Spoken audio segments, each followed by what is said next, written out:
Okay, so you've done your heart story. And if you've done it right, you've created an emotional opening in the audience. And the audience is in the palm of your hands. And they're asking you now, wow, so what do I do? This is your opportunity to tell them and to give them a call to action, because this call to action will create a ripple effect of inspiration. This is how you keep your message going long after your keynote is over. This is where you ask the audience, how many of you are willing to think about? How many of you are willing to say? This is not where you go, so I want you all to now take out some paper and write some paragraphs. No, don't ask the audience to write. Don't ask them to organize. Don't ask them to do anything that's really complicated. You want them to give them something so simple that they could do right now. I was coaching one of my clients, Dahlia Mogahed, who is an expert on Muslim studies, and she was invited to go on The Daily Show with Trevor Noah. And I coached her on what would be her call to action.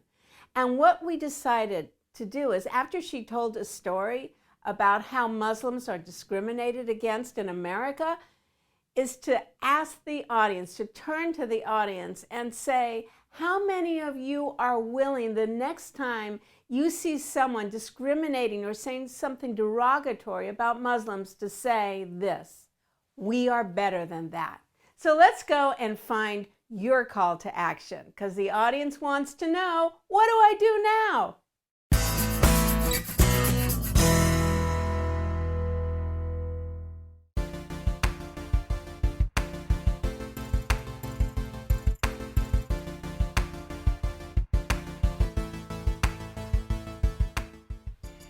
And now the audience is going to ask you, well, how do I start? And this is where you give them the call to action.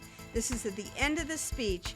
You want to summarize your action steps. I told you to do 1, 2, 3, and this is your important call to action. This is not going to work if you just list a bunch of things that they have to accomplish.